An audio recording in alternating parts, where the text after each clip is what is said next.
An angry neighbor subs.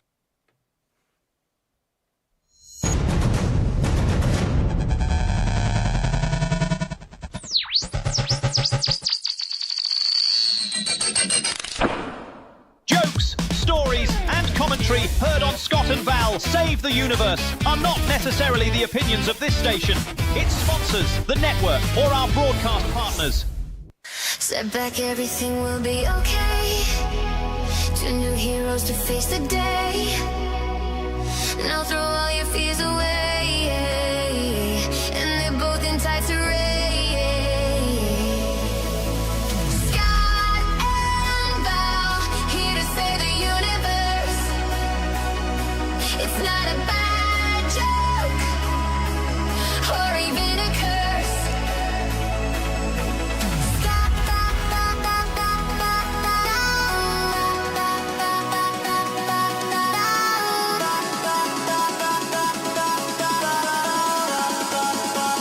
Scott and Val save the universe.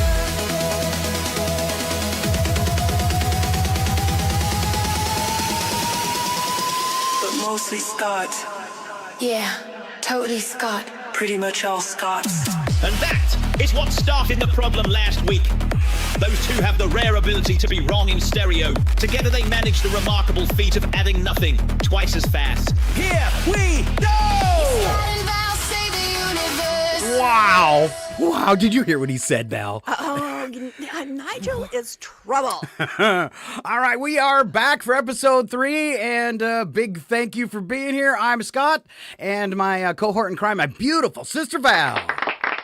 Good morning, good morning. You know, it's right here on Scott and Val Save the Universe. It's a radio show you'll want to watch, and we are all over today. Oh, yeah. Oh, yeah. First, 102.7 FM, KCHW in Chihuahua, Washington. Last calculation, it looks like we've picked up around 20 public radio stations for broadcasting after our show's over. And that's in 2 weeks. Yes. Wow. All right. On YouTube, you can find us at Scott and Val Save the Universe, and you can also find us on all KCHW platforms, which include video on Facebook, YouTube, and Twitch. And you can always hop on through Alexa by saying, Alexa, play KCHW. All right. Plus, we are the only morning show named Scott and Val, so just Google us, and it looks like we are now world famous instead of just virtual unknowns. Oh, wow. Wow. You're a little quiet there, sis, so go ahead and scoot back up on that microphone. We were playing with levels before the show, trying to make it a little better than last week, and it's a tough thing when you bring people in from everywhere. And we literally are coming to you today, this show, from 5 different locations on the globe. So that kind of gives me goosebumps. I mean, when you think about it. It is kind of wild, isn't it? It is. All right, in seconds, today's show rundown, contest details. We've been getting a lot of traction online on that Farkle board. Val put together a nice package that we're giving away as a contest prize and some exciting shout-outs. But first, this morning, we need the morning joke from Val.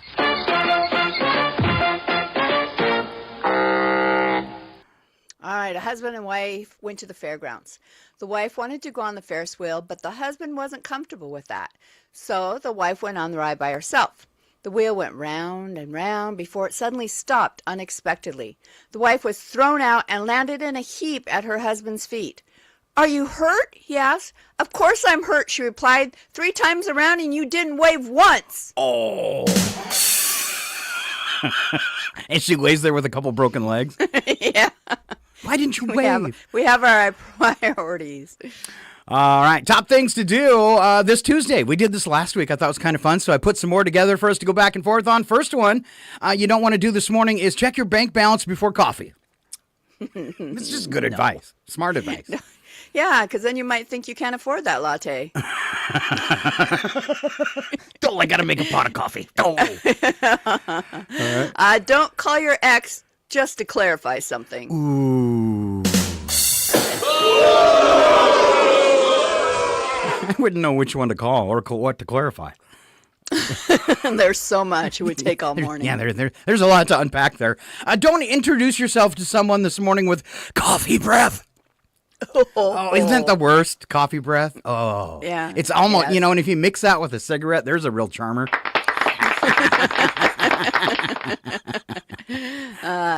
Next, don't let your AI therapist handle your real therapist appointments. Ooh, that's good advice. Okay, I'm just going to see my AI therapist because AI agrees with you and always pats you on the back. It does. Yeah. It was. I was working on some jokes last night, and it was telling me how clever I was, and I was like, "Wait a minute, you wrote it." Yeah, but you prompted me. Okay. I want him once to come back and say, "Look how clever I am." Yeah, no kidding. Let's see. Don't say I'll sleep early tonight because the universe hates fake optimism. It is too. Oh, yeah. Especially last night. Knew the radio show was coming up this morning, and we still partied like it was 1999. Ooh, all right. Yeah. So I might be a little foggy today. Okay. Explains a Don't lot. narrate your life like it's a documentary unless someone's paying you. Okay, all right. And don't spell every word in a text just because you can. What does that mean? Or don't put the cart before the horse unless it's an internet challenge. And you're going to Costco with it. And finally, don't forget, kindness is the only thing that fits everyone. Well,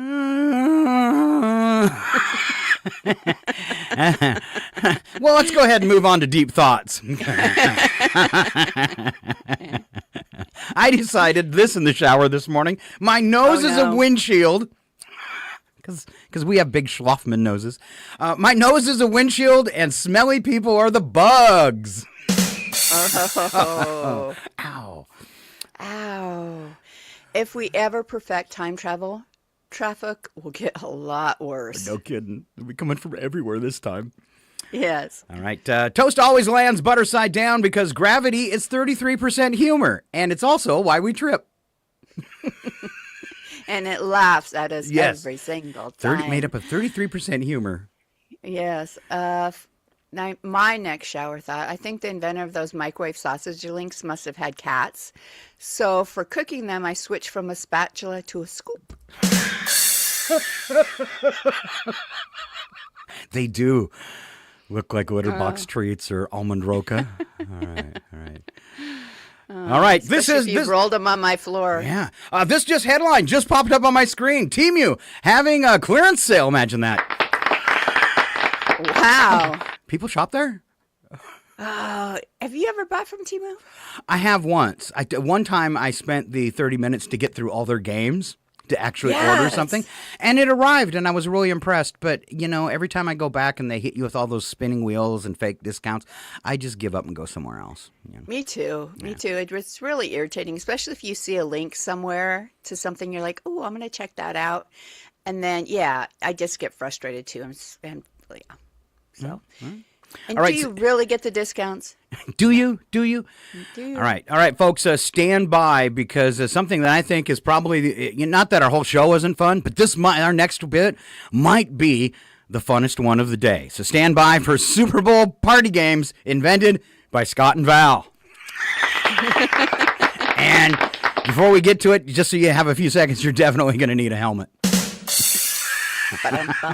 For our party games, you will. All right. First, let's talk about our contest. If you haven't seen the pictures online, Val made a beautiful Northern Lights Farkle board featuring Bigfoot. And then to add to that, of course, she does these nice boards, and then she does a bag, and she also does dice, and she has also thrown in a set of matching coasters, which is a totally different sideline thing you do. And Val, somebody posted something so nice under the picture on our Facebook page for Scott and Val Save the Universe. They went in there and said, "This is so amazing, and oh my gosh, I hope I win." It was so sweet. So I went below and I said, she does make custom ones, and her post is right above yours. So reach out; she'll respond to you. So all right. Thanks for shamelessly promoting. My stuff. And I don't see a problem. At least if it's just on Facebook, that if you toss some up there, since it's our show, I think that's kind of cool. All right. So what you want to do to get in on possibly winning that is to follow us on Facebook. Go to our Facebook page, Scott and Val Save the Universe. Then do the same thing on YouTube, but it's called subscribe there. And then we're going to look and see who did it on both places, and we'll draw a winner our first show in March. So you got another month to do that. What I'm seeing now, and Val's going to get into this in a second, we had a nice, like, nearly 20-person bump in followers over the past week. So everybody that did it, thank you. Thank you so much for that. It's kind of a thing we need to get started to stream off our Facebook page. We're able to do that from YouTube right away. But don't forget, we've got a lot of followers on Facebook, but looking at YouTube this morning, I can see where a lot of people didn't go do the second one. So I wanted to point that out if you're sitting there listening today. Hey, we've got 10 listeners on Alexa this morning. I can see that. Welcome. Thanks for being all tuned in on Alexa this morning. We appreciate that. I was taking some look before Val does our shout outs here. I had taken a look, I'm going to pull it back up on my other computer, of last month on our online listening stats, just to kind of give us a feel for what the station's doing, because you kind of, you always think about going out over the radio and what that brings. But in the month of December, we had 138,000 performances. Wow. 138,000 performances. And you're saying that's not true. Scott's making it up. I am not. That's not counting all the online platforms, TuneIn, Alexa and stuff, everything that KCHW goes out overward. So out of the United States, like 2,000 hours last month of listening. Not huge. I mean, there's a lot of stations, but for our little station, it's pretty exciting. Canada coming in second with 1,700 hours in listening, and Germany third with over 1,300 hours of listening. And one of the people that listens in Germany listens 24/7. So I want to say, Guten Tag!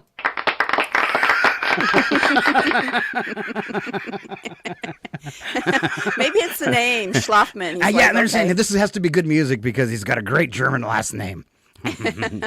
Or maybe he just uses it to go to sleep too, because that's what our name means in German. Maybe. Yeah. Turn on the Schlafman show, sleeping man. It'll put us to bed.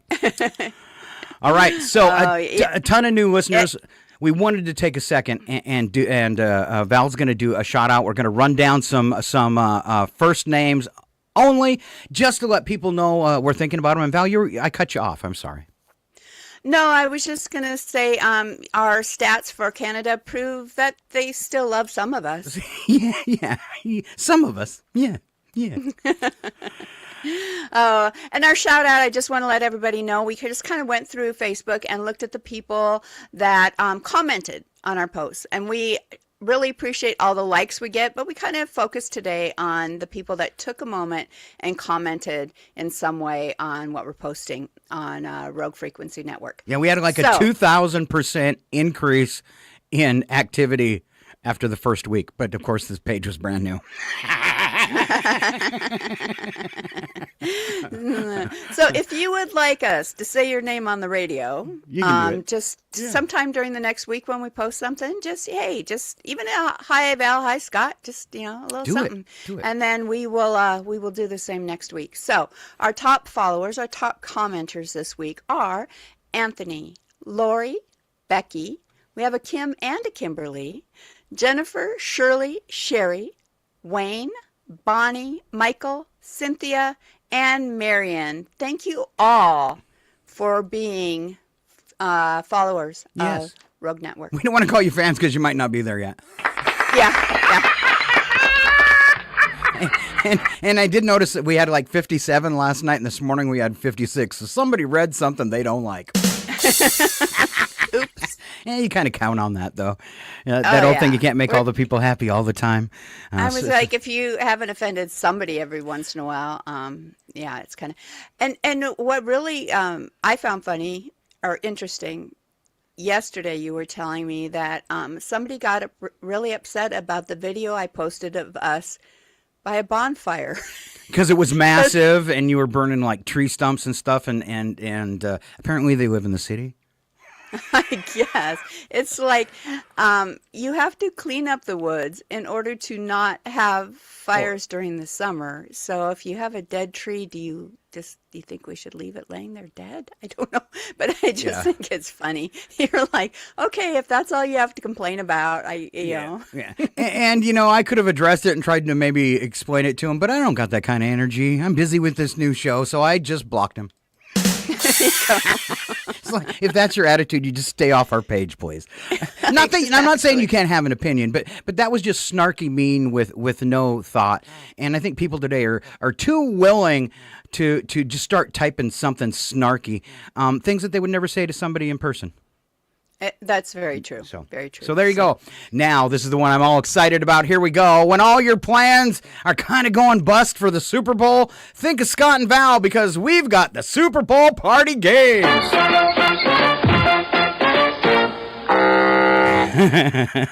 All right, Seahawks versus the Patriots, of course, for our Super Bowl. And the first game, Val came up with this one. All right, this is called the Seahawks Screech Challenge, okay? Every time the Seahawks score, one person must attempt a full, unbroken hawk screech, okay? Okay. Now, group votes if it was majestic or sounded like a smoke detector dying. All right. All right. Loser has to explain what a Seahawk actually is using. What a Seahawk actually is using. Only bird noises. So like. Okay. Yeah. So I don't know if I can do a hawk screech. Brad can do a hawk whistle. I mean, amazingly well, to the point that the dog like runs around looking for the hawk. This is the one I can do. Are you ready? Caw! Caw! All right. Was that good? Oh boy, no. Okay. Maybe that's why birds don't come when I do it. Must be. But the neighbors do. And I was going to say, if that's your mating call, it explains a lot. So I think that might be my favorite, the Seahawk Screech Challenge, where you have to do a hawk screech. Second game is the Patriot Act drinking game. Because we all know how bad the Patriot Act was for America. So whenever the Patriots benefit from a questionable call, rule interpretation, or a strategic oversight, everyone drinks.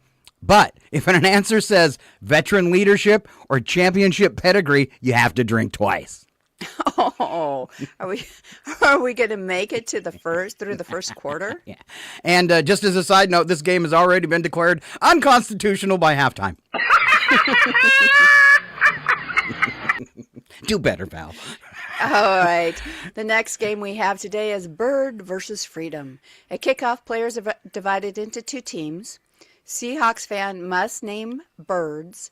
Patriot fans must name historical revolutions. First person to hesitate has to Google, what does a Seahawk eat, and read it aloud. All right? Do we know? I don't. I would think like fish and stuff like that. Well, the truth is nothing ruins nationalism like bird biology. All right, well, I do the next one. You're still, Val, about a third quieter than I am. I don't know why. So I'm going to bug you as I do the next one, and then I'm sure I'll come back and go, oh, my God, my ear's bleeding. And that's just the one that doesn't hear. All right. First, my next game is Weather Panic Simulator. All right, have you heard of this one before, Val? I have not. All right, you're still quiet.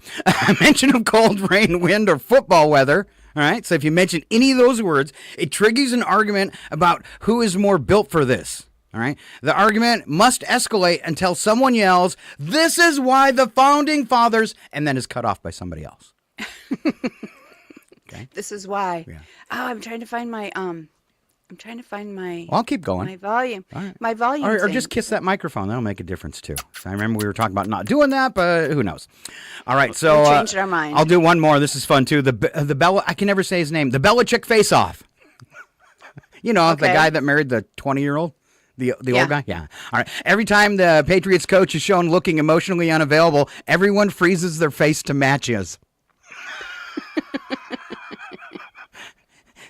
Last person to break character has to smile for the rest of the game, even if they're losing. Even if. All right, so nothing scares Americans more than visible joy. And if it's not working out, looking at you all stressed is worst. So. Okay. Okay. All right. Oh, is that? Did I just turn up? I think that looked better. better? Yeah, or at least it could have been my voice. Let's stop though, okay? All right. Okay. All right. Next one is Seahawk territory expansion. Our next game. This one's all vowels. Let's get her back on track. All right. Each Seahawk first down allows fans to claim a new piece of furniture as Seattle territory. Patriot fans may only reclaim it through sarcastic applause. Oh, wow. All right. This is colonialism, but with beanbags. So you have fun, y'all. With beanbags. All right, last one, commercial patriotism bingo. No, there's another one. Cool. Any commercial with an eagle, a flag, a truck driving through dust, or someone saying freedom with no context, the first person to yell Patriot points gets to send an opposition fan outside until the next commercial break, no matter what the temperature is. Oh. But that'll only be like 2 minutes. Well, that's true, too. It's true. So I think that one's really fun and doable. All right. So any commercial with an eagle, a flag, a truck driving through dust, you get to pick somebody from the opposing fan base, and they have to go outside till the commercial break. All right. Next one. And then the last game to play is the final score trauma game. Everyone writes down a predicted final score. Closest prediction wins bragging rights. Farthest off must explain their logic why you voted for a narcissist criminal. What? How did that work its way in there? I don't know. Accountability is the real Super Bowl tradition. That's right. It is. Good job. So you write down final predicted score. Closest prediction wins bragging rights. All right, that could be fun. All right. The furthest off must explain their logic. I like that. Because I like the Seahawks, that's why. So if you need anything right now, like a purchase you've been putting off, our friend Ron, who always listens to the show, he picked up $1,000 off the Seahawks on Sunday. Ooh. He's planning on losing it all for the Super Bowl, though.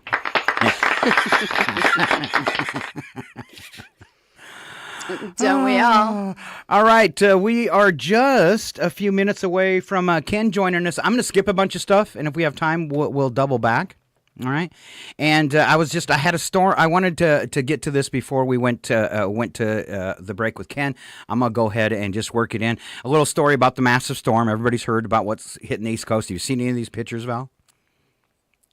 Did I lose you? I have. Okay. All right. So from the plains of the East Coast, widespread damages. We've had several deaths, travel chaos, dangerous cold conditions over the weekend. Snow and ice led to power outages for hundreds and thousands, tens of thousands of flight cancellations, multiple state emergency declarations. Climatologists say what looked like typical winter weather became exceptional due to moisture from a warm Gulf interacting with an anonymously or what? It's spelled wrong. Due to a weakened polar vortex intensifying snowfall and ice across large regions. All right. So I've been totally affected by this. We've got a foot and a half of snow in the past. That's incredible. Past 24 hours. So we're in a lull now, but I think we're getting a second wave. And I don't think I've ever seen it snow so hard with a daytime high of 0. Oh. And trying to be out, I've got a neighbor that's older than me and in worse shape than me. So you try to go over and help, and you could be outside for about 5 minutes before your feet went numb. It was pretty rough. But through all that, as I was warming up and having some cocoa, I thought, wow, I need a song for this week. Let's write a song about living in Maine. Are you ready for this? All right. I think I'm ready. You're ready for this? All right, I'm going to go ahead and switch the camera over. This is called Winter in Maine, Scott's song. Yo, welcome to Maine, kid. Hope you sign a waiver. Sky's the color of a freezer, winds an angry neighbor. Sub-zero storms that will crack a face mask. And the weather app says, yeah, don't ask. Sun comes up at 10, leaves by 2. Seasonal depression with a lobster tattoo. Roads are ice, laws are loose. State birds a mosquito with a bad attitude. They say dress in layers like that's a joke. I'm wearing 6 jackets just to have a smoke. Hey, but it's fine, don't be dramatic. Just frostbite flirting with hypothermic panic. Wicked cold, but the locals insist you'll get used to it through chattering lips. It's fine, just don't you slip. One wrong move and it's a hospital trip.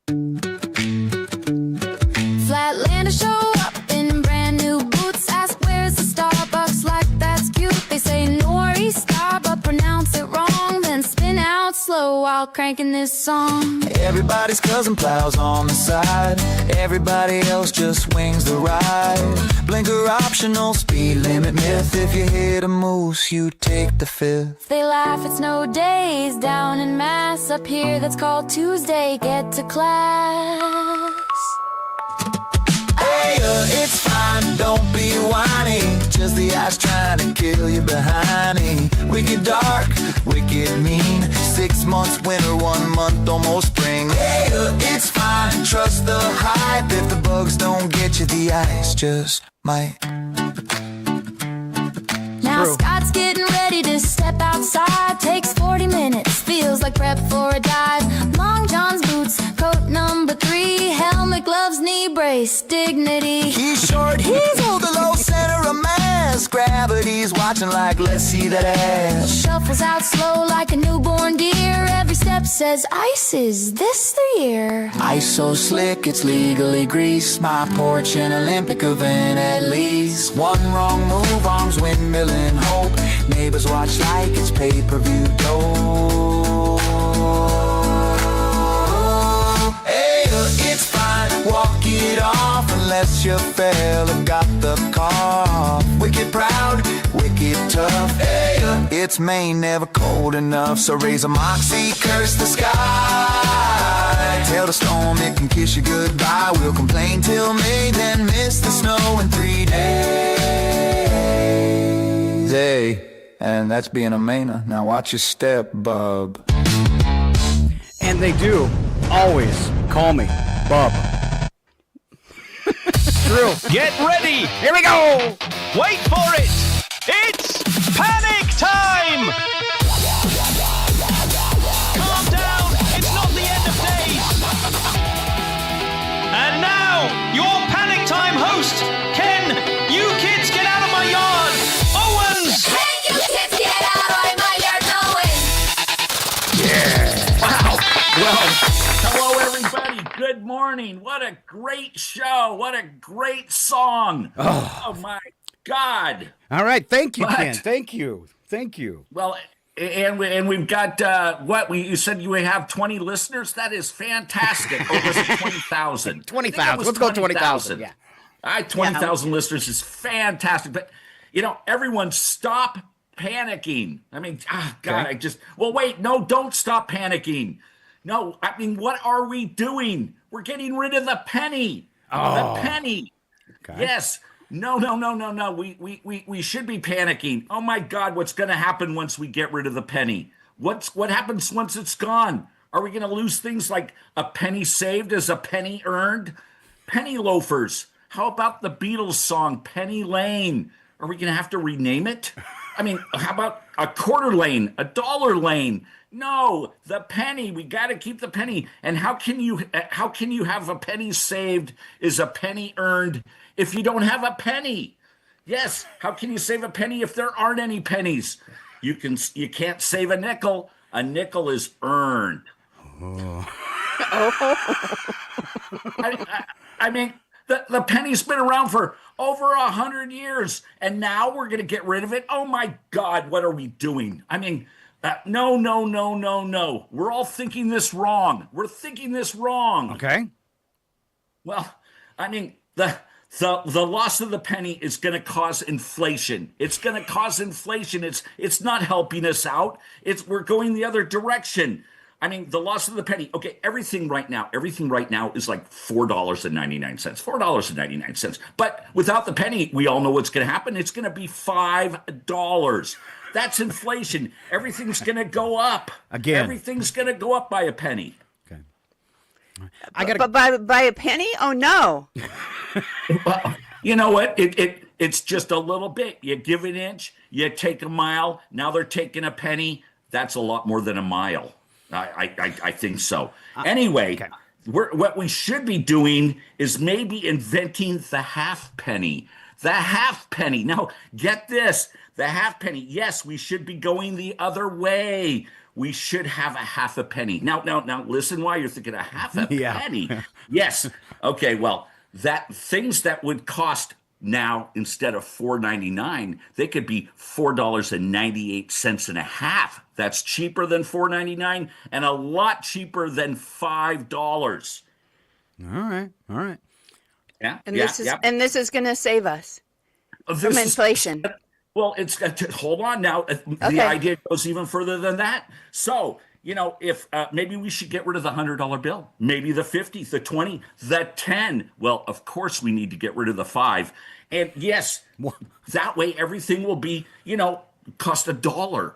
That way, maybe $1 and a penny. That way, things that cost $5, well, they can't charge you $5 because there's no $5 bill. We don't have $5 to pay for it.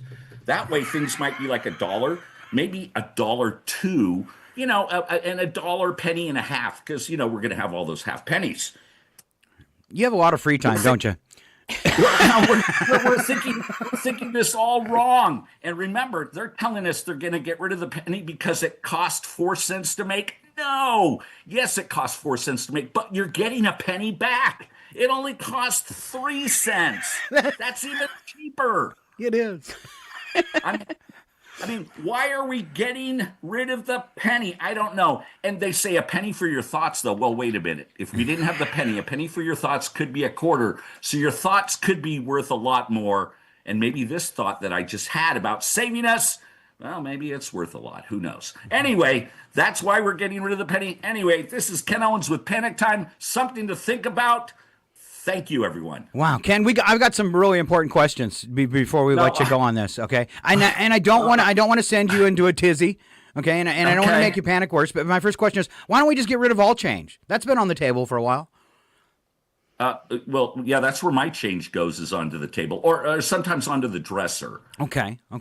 My second question, and just if you have an idea for this, because I could be at a loss, is what are kids supposed to put on the train tracks now if there's going to be no pennies? Their siblings.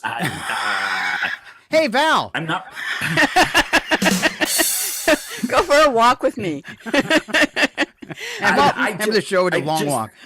I just think, getting rid of something that's 100 years old, they're keeping me around for a while, and, well, am I as old as a penny? Anyway, I don't know, but we're going the wrong direction.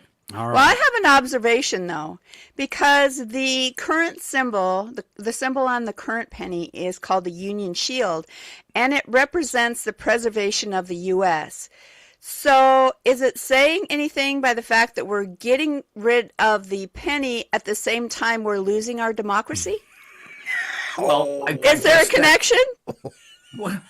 There's always a connection. It's with the penny. It's just, like you said, you give an inch, you get an inch, you take a mile, whatever those ones. And it's just so, and yes, people don't walk by and pick up a penny off the ground, but I'm sure if it was a nickel, but now they're going to be worth something. They're not going to be just hanging around. People are going to start bending over and picking them up, because someday, 50 or 60 years from now, this penny could be worth, well, maybe the 4 cents that it costs to make it, and they could bring it back. Or they can skyrocket. You know how coin collecting goes. If they're not going to be making them anymore, every penny will be worth way more than 4 cents.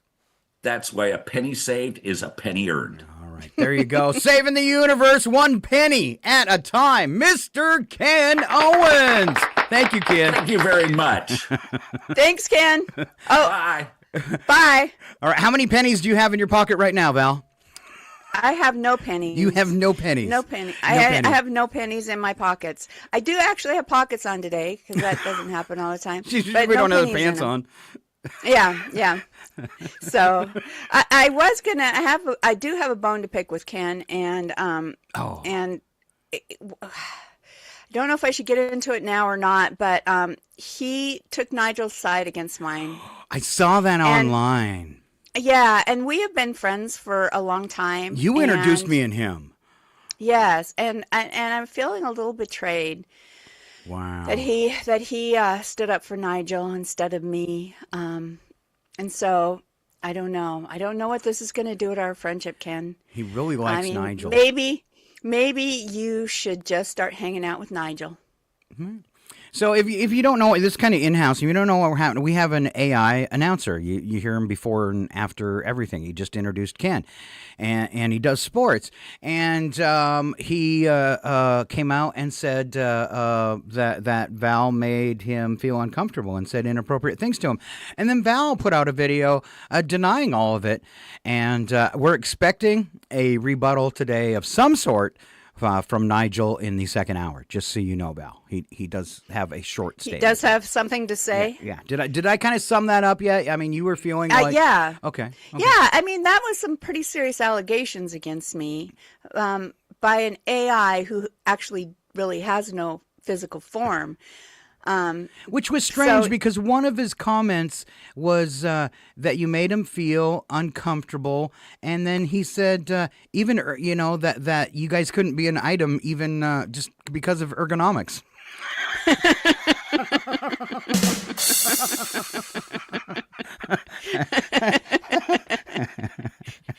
If I wanted to hang out with somebody that sounded robotic, I would just hang out with you, Scott. Ooh, thank you, Val. I'm going to laugh at your jokes like that the rest of the day. Anytime you say funny, I'll do robot. Val is so funny.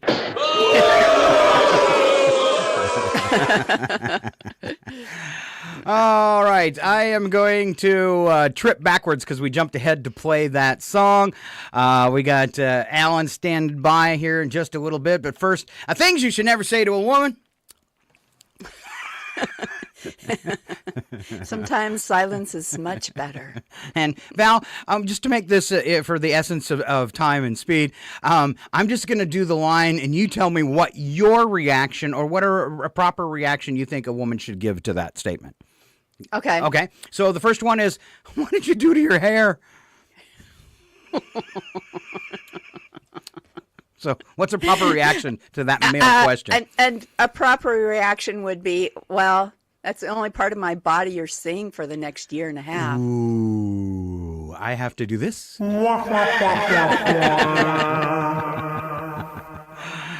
right. Another statement to never make to a woman. They both look the same to me. Well, if you would open your eyes and look closer and pay attention to what I'm saying. But is there really a difference? Well,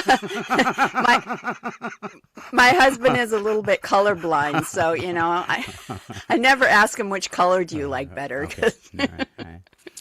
All right. Another word you never want to say. Tried this one myself last night. Relax. Never works. Yeah, should be followed by the funeral march. Yeah, I even did it to a child, and I still have a very angry child. Oh. Yeah. Something I like to say in the spacecraft, and women never like to hear it, apparently. I've got it all under control. Those are the famous last words. Yeah. Just before fire the torpedoes. Yeah. All right. Val, you're being emotional. You ain't seen nothing yet, baby. Ooh. All right. You're acting just like your mother. Oh, I'm saving that one for you. You're acting, Val, you're acting just like Mom. That is, if your husband or your partner says it to you, that's like divorce words right there. Yeah. That's but I guess I've been guilty of saying you're kind of sounding like your dad right now, and that doesn't go over very well either. No. But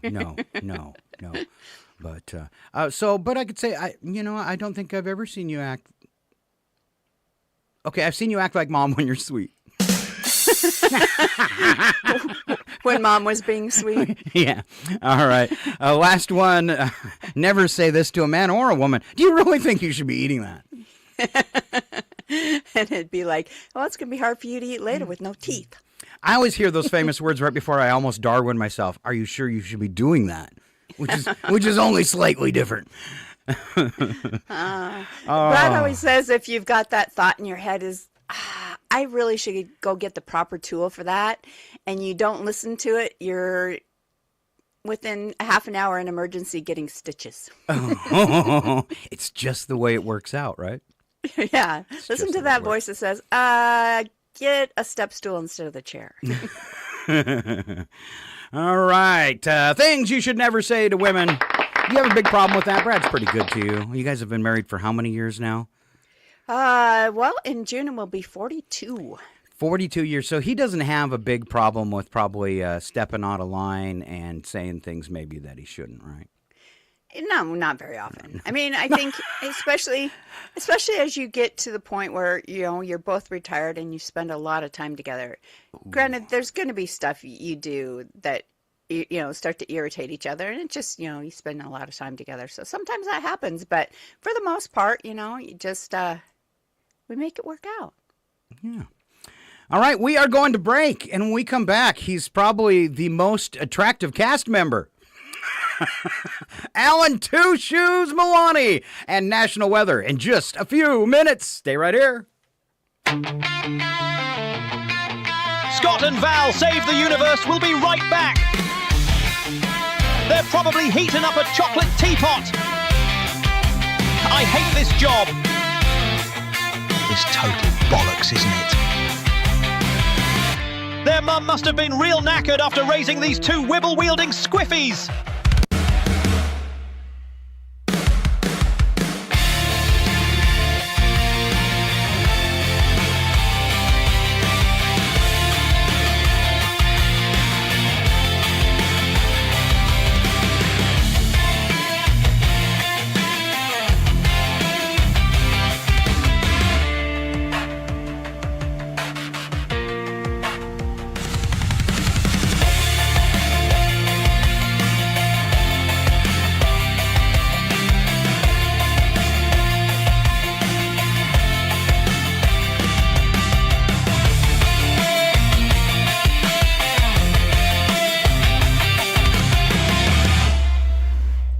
It's 8:04. You're listening to Northern Lights Public Radio on 102.7 KCHW. Chewelah, Colville, Kettle Falls.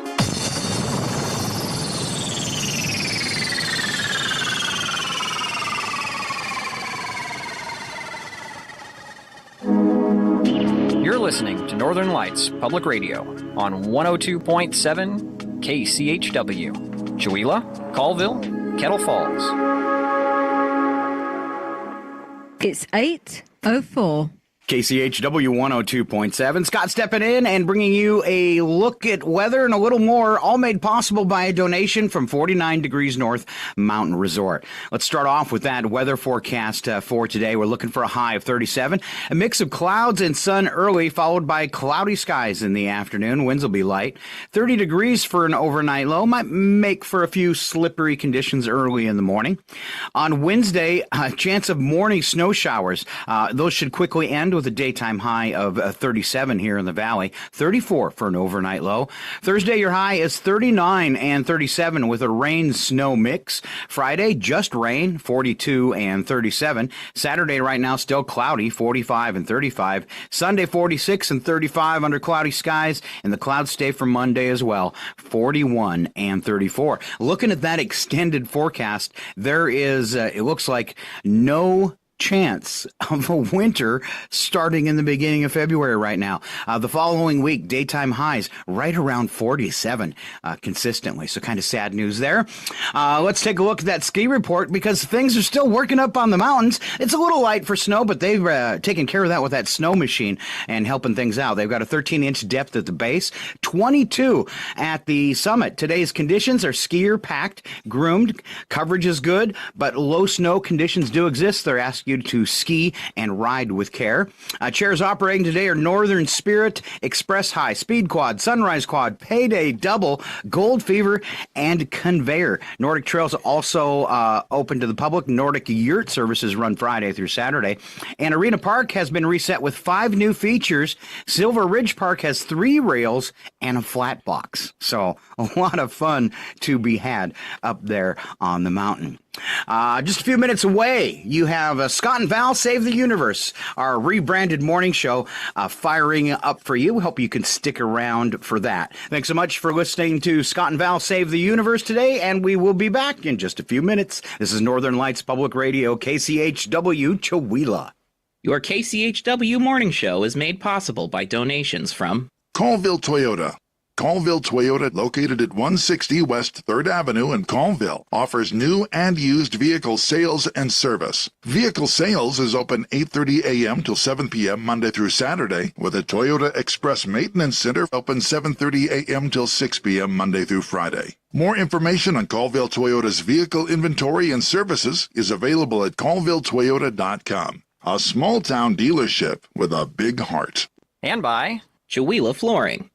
Chihuahua Flooring at 214 East Clay in the 3rd Street Mall offers a wide variety of products, including carpet, ceramic and porcelain tile, vinyl and laminate planks, and vinyl sheet flooring. Chihuahua Flooring carries products for both commercial businesses and residential homes, including brands like National Flooring, Del Tile, Mannington, and Mohawk. They also offer blind repair.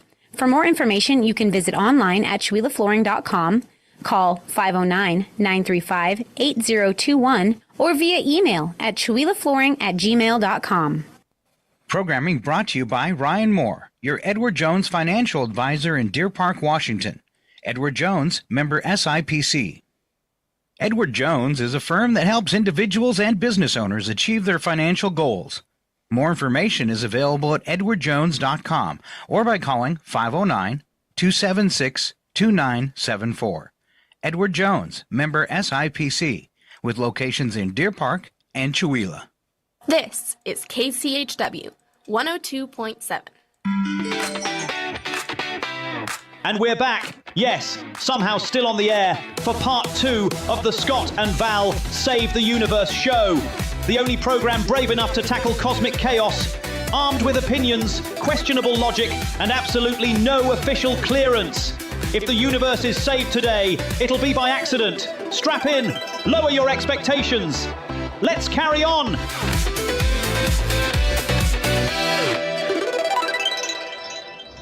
It's time for RFN weather. Here with your national weather outlook is Alan Two Shoes Melani. Alan Two Shoes Melani!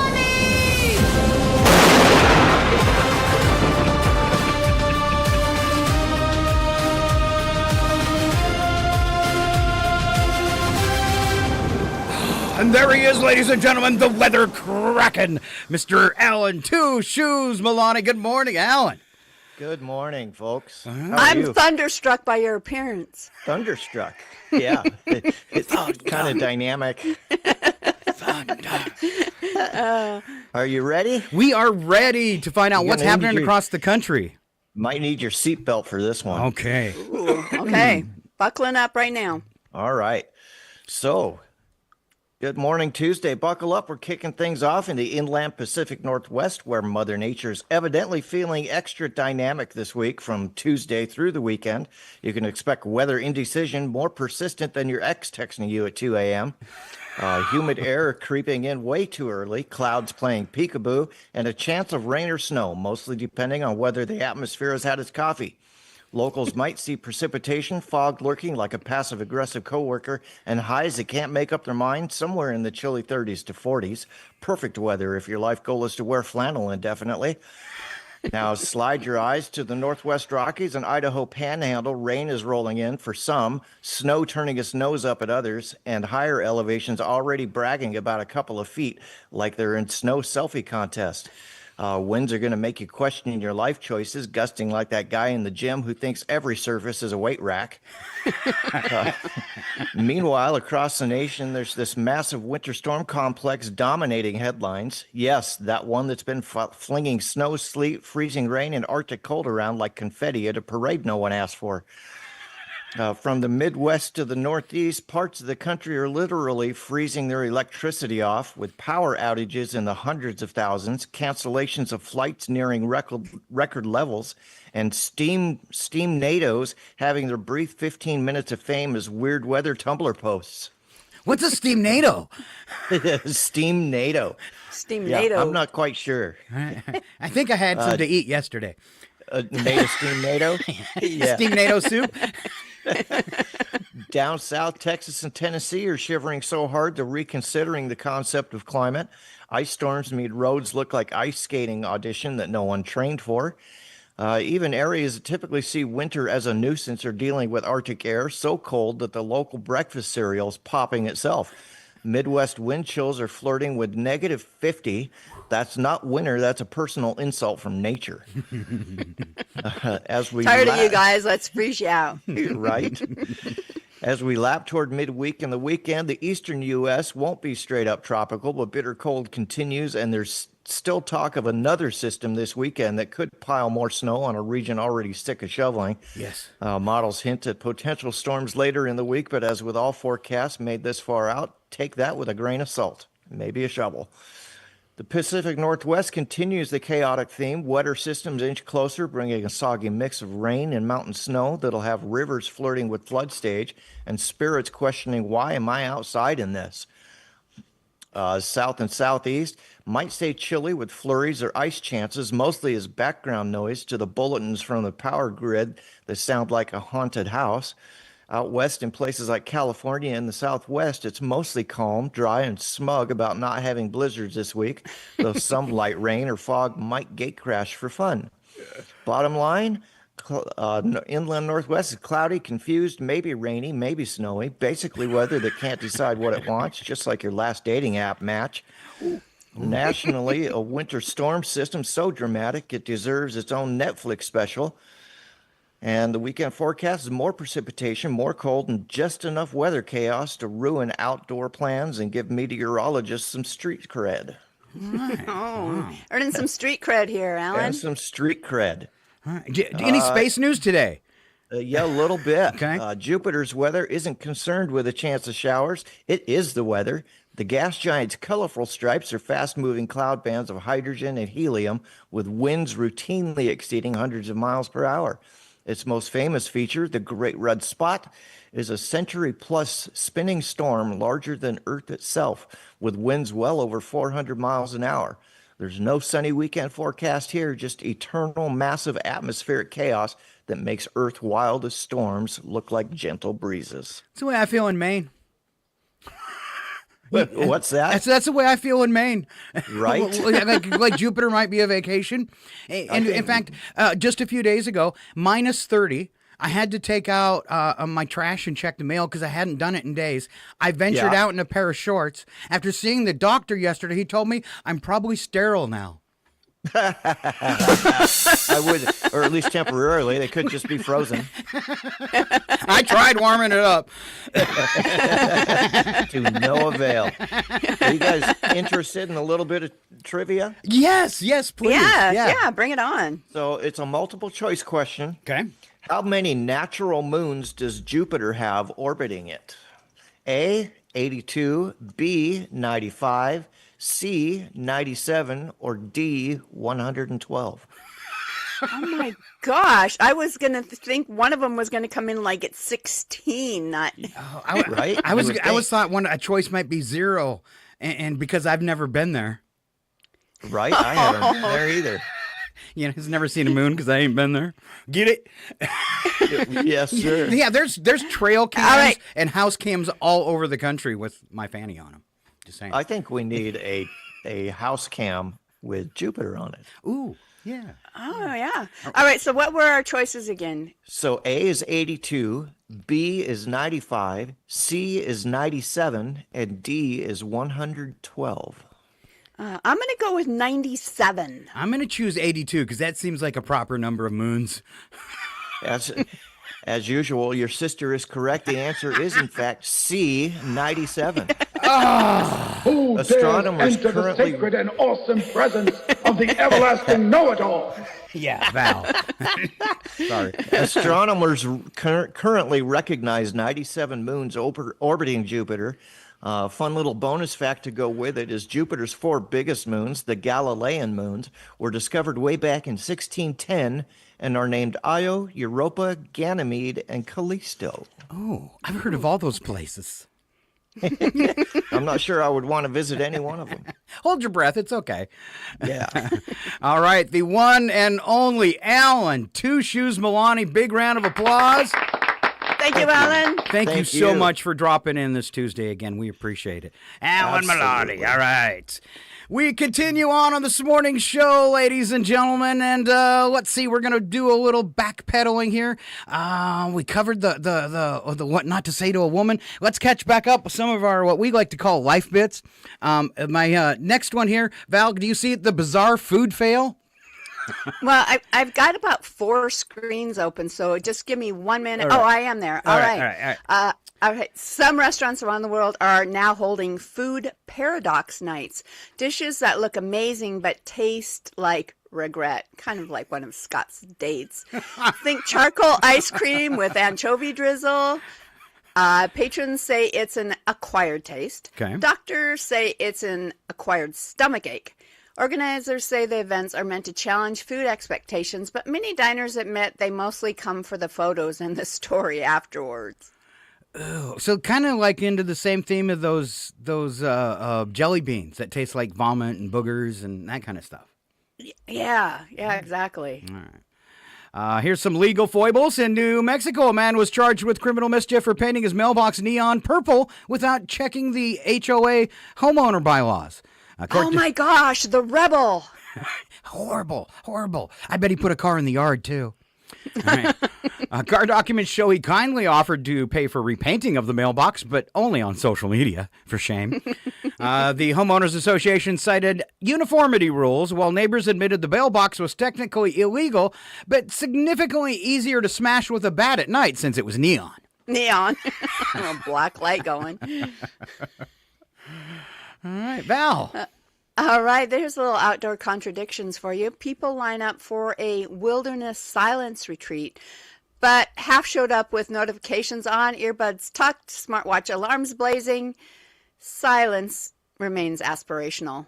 Event staff report reminding attendees multiple times that airplane mode applies to phones, watches, and your personalities. Ooh, all right.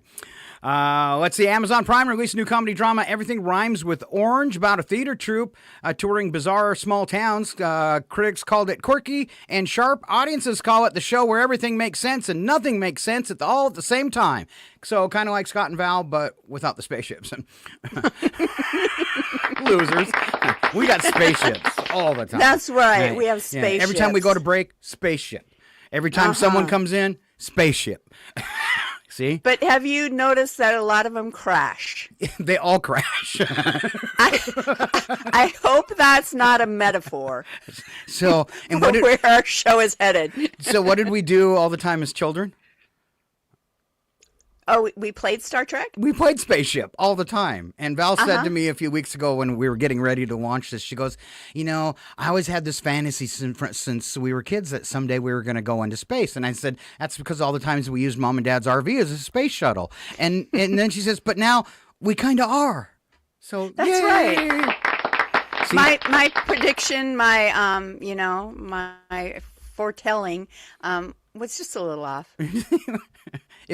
It's fake space, but it's still space, and it's still space, it's better and we're in it together. Yeah, and we're not taking up space. So,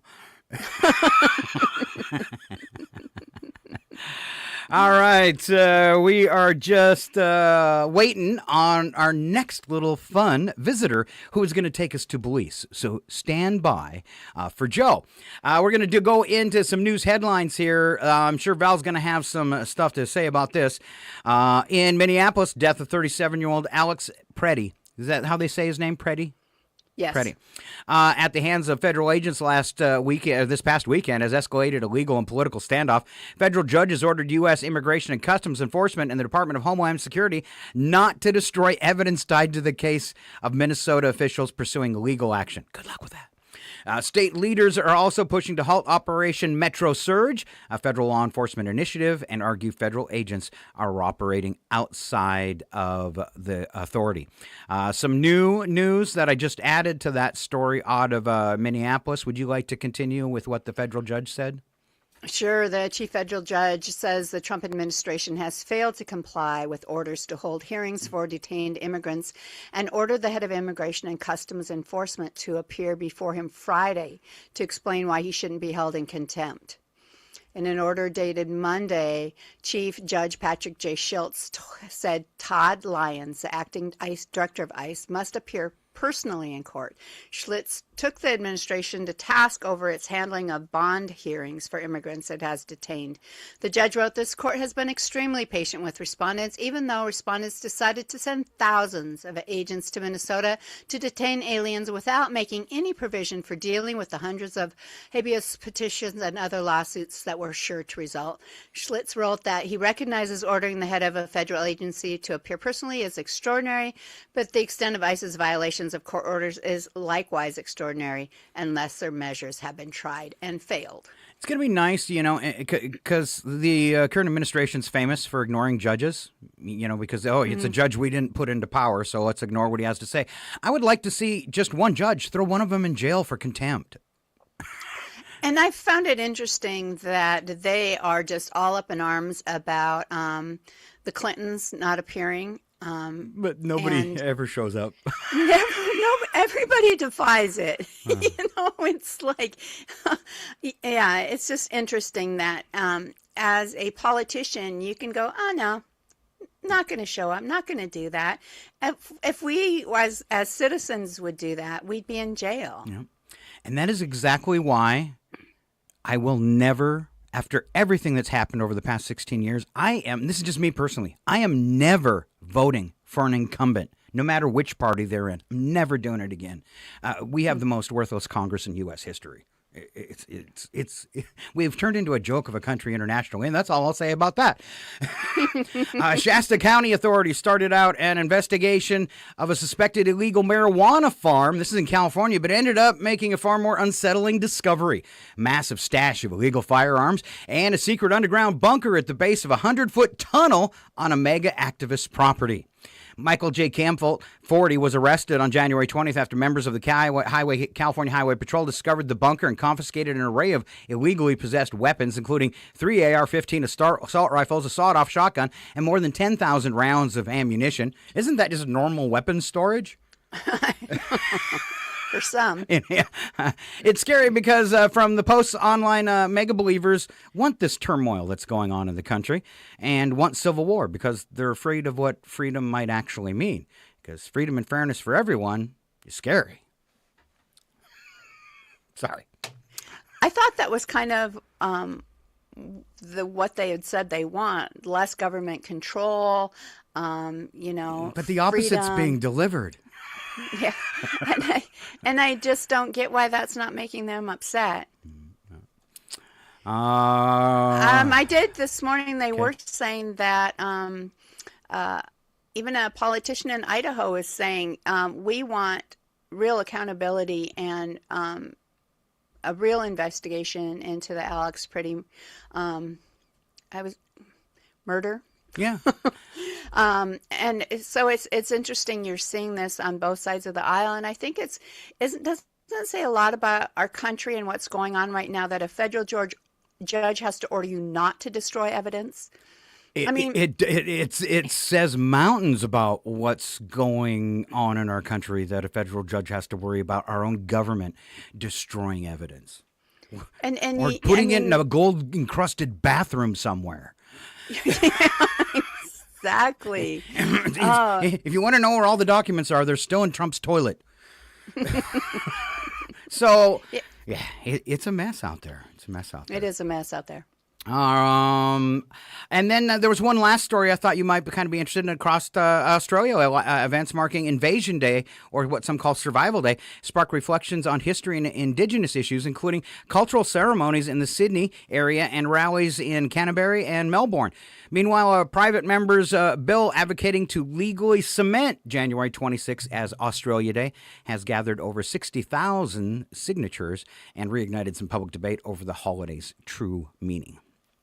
They had a big struggle there with the Indigenous issues and racism in that country as well, just like ours. I always thought, as I grew older, I would see, I always thought we had a kind and gentle nation. If we saw people in trouble, we always reached out. And this is why what's going on in our country is so disturbing to me. People have become more callous and more hateful and less accepting. And, geez, I was hoping the human race would evolve. Kindness is king, no matter what you think. And I'm going to stop on that because I'm talking too much. I am waiting for. Have you seen any sign of Joe Wulzynski? He did respond on Facebook. Good morning already. Oh, I see. He actually entered the room a long time ago. And I forgot because we only let them in when it's their time. So I forgot that poor Joe has been sitting in a room and just waiting for us. Fun thing about this next segment here is I actually, even though Joe just decided a couple days ago to join us, I have already made an intro for Joe's program. Stand by.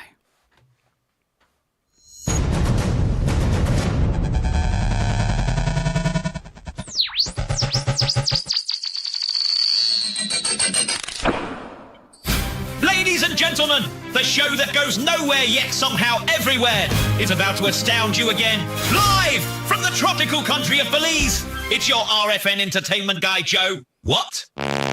Joe Wulzynski. No? Wulzynski. Close to Doc, then? It's time for Ski by the Sea from Scott and Val. Save the universe.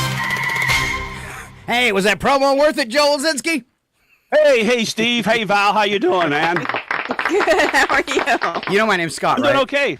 It's hey, Scott. this is it's Ski Scott. from the Sea. You know, maybe we should do like a promo thing for me before we start. But I'm your entertainment guy. How's it going? Good. Look at him! Look at him drinking a tropical drink and swinging. When all we have is in coffee. Hey, well, you know, you need something to put you to bed at night. Is that the ocean behind you, Ski? Oh, yeah, there it is. Yeah, back there somewhere. Yeah. I'm so jealous. So how's it going? I'm jealous. Sam and Val? We were wishing we were in Belize where it was warm right now. But now I'm hoping he gets eaten by a shark. Right now, but I'm sorry, what? I was hoping you get eaten by a shark now. No. Yeah, they're my friends. All right. So, what was this meeting about? I'm trying to remember. It's not a Zoom meeting. You were coming on to do entertainment news. You're Good, the 'cause I new had to check and entertainment see if guy. my pants were on. I've gotten kicked out of a couple of Zoom meetings because of lack of pants. Who does not like Captain America underwear? I mean, come on, really? Captain America underwear. Can anybody, marvel at your underwear? Yeah. Could you stand up and let us see you in your Captain America underwear? Well, hey, Sal and Val, I think I probably need to talk about upcoming movies since I am the entertainment guy. Do you guys know what's coming out? Not really sure. Maybe I shouldn't have got that pedicure yesterday. Maybe. You know what's a good movie? Billy Jack is a good movie. I mean, that's bold talk for a one-eyed fat man. I mean, that's just a great movie, you know? And that was made before woke was woke and woke up, and then everybody woke and woke and woke, and they just woke and ruined everything. Yeah, that was a good movie. Right. Billy Jack. Yeah. 1978. Oh no, 69, 70, something like that. Okay. Yeah. Tom. Yeah. Yeah. That before woke up everybody and woke. That's when they made a movie. You know what's another good movie? What's that? Planet of the Apes.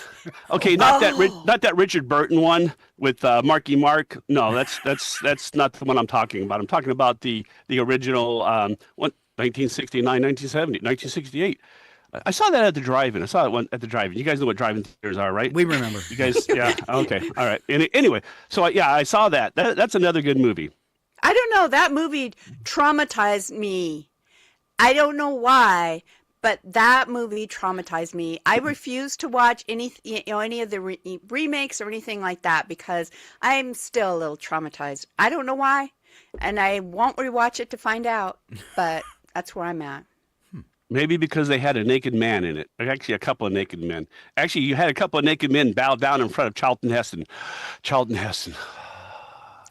Anyway, I don't know if you remember that scene where Charlton Heston was standing and the other astronauts kneeled down in front of him.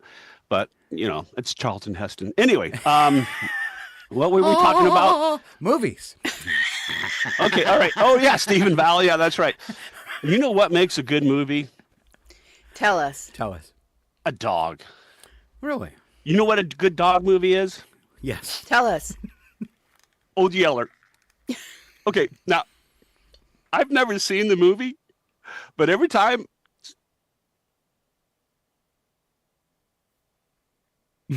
I think everybody froze.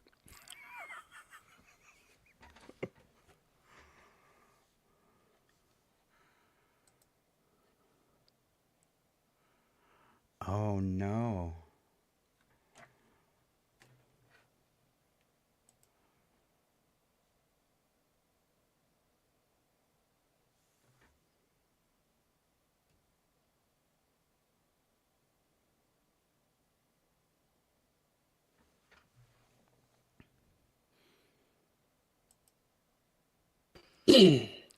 Because Heidi likes to hear that from you? No, I'm talking about a dog. Wow. Obviously. I thought it was your pet. Thought maybe she was. No. Is she here? I think I saw somebody like squatted down walking behind you. So I got chores to do. And anyway, here's why you should tell your pet that you love them. The reason is someday you may die, and if your pet is around, and if your pet really loves you, it's not going to eat you. Cats still will. Yeah. I don't know about that though. But yeah. Anyways, so Old Yeller. It just yeah. Hey, do you guys know Sydney Sweeney's? Do you guys know her? Well, not do you have personally. like an address? No. Do you have like an email? No. Huh? No. Huh? Yeah. Got Come right on, Sal. Joe- You got one? He's got something in his eye. Yeah. Anyway, I probably talked enough, or maybe I haven't talked enough. You want a trivia thing? Here's a trivia question. Okay. All right, we're ready. I'm not though, so you have to give me a second. He's making You didn't it up on the expect us fly. to say yes? Did you guys even notice that I got kicked out of the meeting and I'm the host? Let's put a machete to that right now, okay? Let's put a machete to that right now. What were we talking about? Movies. Sydney Sweeney. You guys were going to hook me up with her phone number. Yeah, that's right. Yeah. Oh, trivia. How many rum and cokes before I fall off this swing? Come on. Is it 3? Is it 6? Is it 12? What's another good number? 179. This is just like Alan. I'm going to go with 3. 6. Okay. Well, you know something? After I get out of the hospital, I'll let you know. Anyway, Billy Jack's a really great movie, and it deserves 3 coconuts. So it's 1 coconut. One coconut. Oh, this is amazing. He's actually got coconuts. This is the show to watch. He is nuts, after all. I live in Belize, right? You know, we have coconuts down here. 2 coconuts. 2 okay. And then 3 coconuts for Billy Jack. But I won't give it to Planet of the Apes because Val just it freaks her out with naked men bowing in front of Charlton Heston. Of course. Charlton Heston. Anyway. So one of the greats. Anyway, what were we talking about? Charlton Heston. Huh? Charlton Heston. What's Charlton Heston's best line, Joe? That's bold talk for a one-eyed fat man. That's not. No. Soylent Green is people. I don't know if I've ever heard that one. Well. Anyway. All right. So. And you're the movie guy. Yes. And let's talk about new movies. The Academy Awards are out. Well, they're not out, but they've been announced. And guess who was not nominated again? You? Us? Yeah, how'd you know? No, not you guys, definitely. I don't think you guys got any awards. And we've never been in a movie, but Joe's actually been in several movies. Of course, yeah, I have. But his scenes usually get cut. Well, and so Train Dreams. You were in Train Dreams? I need to know what minute of the film you were in. At 3 minutes 49 seconds. All right. I don't know. I mean, I'm not even sure how many drinks it's going to take before I fall off this swing chair. Yeah. Come on, Val. I watched that episode. Sam, talk to your sister there. Okay. I watched that episode of Z Nation he was in, and he told me he was slumped over the wheel of a school bus. I still never seen it. You never seen me slump? Yeah. Well, actually, Scott. That's right, Scott. That was actually a job I had for a while. And then, some reason when you got a busload of kids and you're slumped over the wheel of a school bus, regardless of and I had my pants on. The reason, they kind of like, we're sorry, Mr. Ski, but you can no longer drive these kids to school. And first of all, they're like, how did you get the keys to this bus? Silly questions. Yes. Wow. Yes. Train Dreams. Yes, filmed in Spokane, Colville, Chewelah, and I think there's a couple other places. Didn't star Charlton Heston, but Joel Egerton, Joel Egerton. Okay, this is machete that right now. Okay, yeah, Joel. Yeah, he actually, he was in a Star Wars movie, and he actually told me to levitate. Oh, really? Yeah. Yeah. I mean, it was nice. He didn't say, "Hey, idiot, levitate." But I was trying to get into the scene a little bit more because I'm a camera hog, and he just wanted for you to float away. Well, no, I was trying to get to. They had a camera in the way. For some reason, they had a camera in the way. Who puts a camera in my way? That's right. Oh, excuse me. Oh, yeah. Okay. Anyway, I need to quit buying that cheap rum.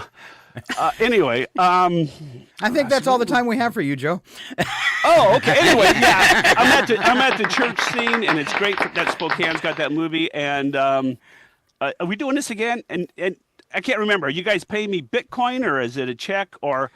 The check's in the mail. Whenever we have enough subscribers that we qualify for monetization on YouTube, we will divide that nickel, and we already covered nickels with Ken's this morning. We will divide that nickel, luckily, 5 ways. The big problem is going to be, though, when we take that nickel we make and divide it 5 ways, is Trump's doing away with the penny. Oh, okay. So you might have to wait till you've earned 5 pennies, which we can then turn into a nickel and distribute to each one of our broadcast volunteers. Is that like the trickle-down theory or something? I don't know. It is, exactly.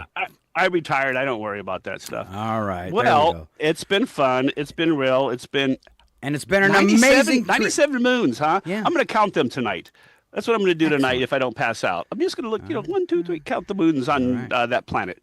All right, guys. Thank you very much. Thank you. The only radio station to ever give you a free trip to Belize. It's Scott and Val Save the Universe, and a big round of applause for Joel Wulzynski.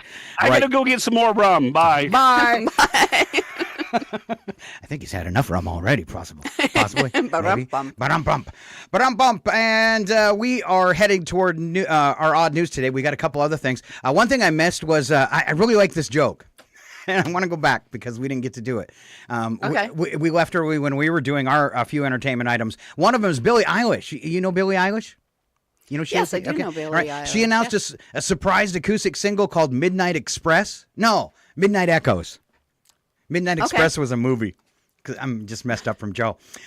So Midnight Echoes is stripped down, introspective, and already trending on charts. And fans say it feels like a late night journaling set to song. And I was thinking about what kind of things Billie Eilish might journal, and I decided I would enjoy her music more if it was made by AI. Oh, no. Oh boy. Just throwing that in. All right. If we move on to where we were supposed to be, Val, how about a couple celebrity birthdays for today, and then I'll throw in a little history. All right.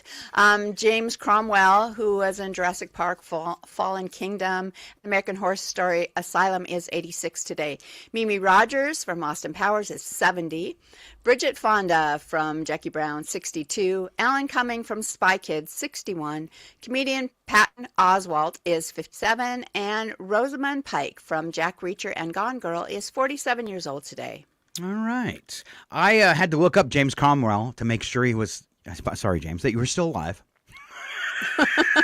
Because I haven't seen him in forever. And if you were to see, you might not recognize him by his name, but if you saw a picture of him, you'd be like, oh, wow, that guy's been in hundreds of movies. Great character actor. And I believe he was the bad guy in the first Total Recall. years and years ago. He's been acting for a very long time, of course, 86. I'm going to have to look him up now. It happened today. We call it history. We'll start off in 1756. Composer Wolfgang Amadeus Mozart was born in Salzburg, Austria. 1880, Thomas Edison received a patent for his electrical incandescent lamp, which we call the light bulb. The light bulb? Yes. I wonder what he would think about LEDs. I don't know. I think he'd look at that bright white light and go, "Oh, that hurts." 1960. I can see all my pimples really clearly now. Yeah. 1963, first inductees in the Pro Football Hall of Fame. 77, Vatican reaffirmed the Roman Catholic Church's ban on female priests. 1981, President Ronald Reagan greeted the 52 former American hostages released by Iran at the White House. 98, First Lady Hillary Rodham Clinton appeared on NBC's Today Show. It said that allegations against her husband were the work of a vast right-wing conspiracy. No, they weren't. When you hear the word conspiracy, know that the opposite is probably true. Exactly. State of the Union address in 2002, President George W. Bush described regimes that sponsor terror as an axis of evil, in which he included Iraq, Iran, and North Korea. And countries across this planet have now banned us from flying and labeled us a terrorist organization. Woohoo, go America. We're always first. If you're not first, you're last. Well, and we went from first to last. So, all right. New York City's Transit Authority said it would investigate a video posted on YouTube in 2010 that appeared to show a man on the subway kissing and cuddling a live chicken. And that's getting more investigation. Yes. than current issues on the streets of Minnesota. And I really regret playing the chicken video a couple weeks ago that I have posted it on Facebook, because every day Ken sends me something with chickens. And last night it was a guy sled dog racing, but the sled dogs were chickens. And he was so happy. The dude was grinning ear to ear. Big chickens. And it could have been AI, but I'm just saying it looked real. Val, would you take us into today's special events? It is Thomas Crapper Day, the inventor of the toilet.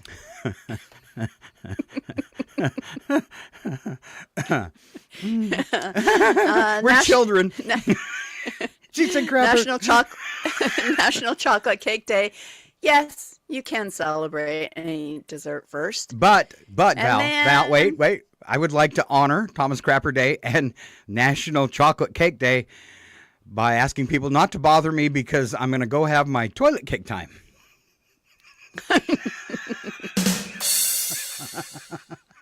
Where are you going with that cake? I'm celebrating Thomas Crapper Day. Do that at work if they brought cake for Thomas Crapper Day. Oh yeah, I'm sure a lot of businesses. Yeah, that. I sent you a card. It was hard to find, so I made my own. Oh, okay. Boy. All right, sorry. All right. A serious one is International Holocaust Remembrance Day, a solemn remembrance of the lives lost during the Holocaust. Then we go to Thomas Edison Day, and we were talking about that earlier. And then coming up this week is National Puzzle Day, which is on the 29th. And that's where you share brain teasers and logical absurdities with your coworkers, because they will love that. Yay. All right, we got a little bit of time, a few minutes to fill. Did you want to do a little trivia? Were you prepared for that today? It would take me a moment to pull up my... I'll fire at you then. No. Head to head, here we go. The following program is closed captioned for the thinking impaired. I want to ask you a bunch of questions. I want to have them answered immediately. We've always hoped that doing trivia against each other would teach one of us, which one is smarter, but it's never seemed to work. Which could be a statement in itself. Really. It hasn't worked. All right, I got some fun ones for you today, Val. First one is a Spy the Lie. All right, bag of 1,000 corners. Bag of 1,000 quarters weighs 13.42 pounds. 1,000 quarters.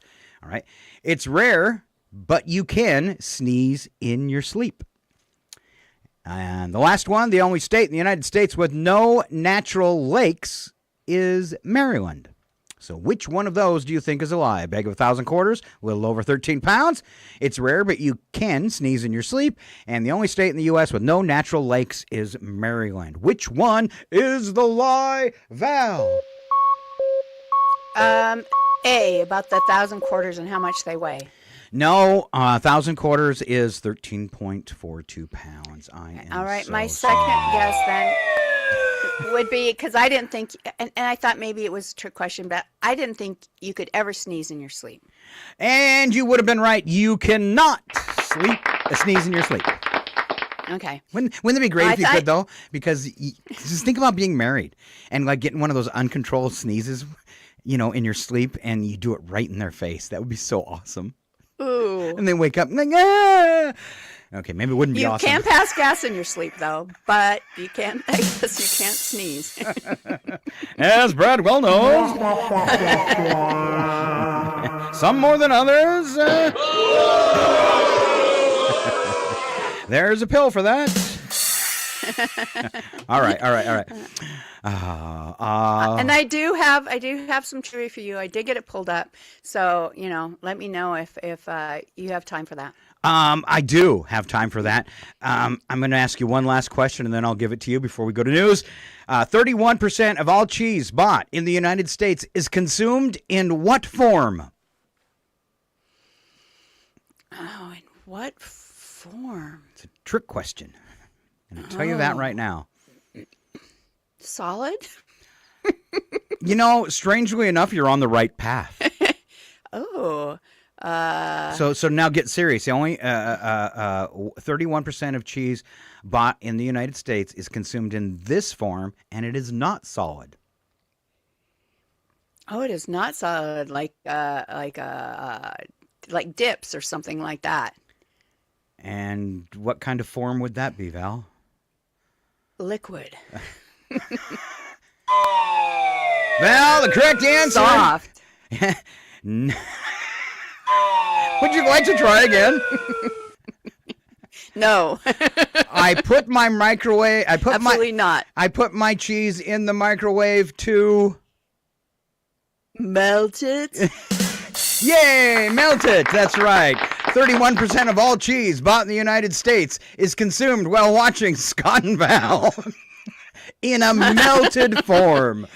All right, so yeah, melted. I told you it was a trick question. We're talking nachos and stuff. Yeah, well, melted, yeah. And you were close with sauces and stuff, but it wasn't quite the exact answer, so I was a jerk.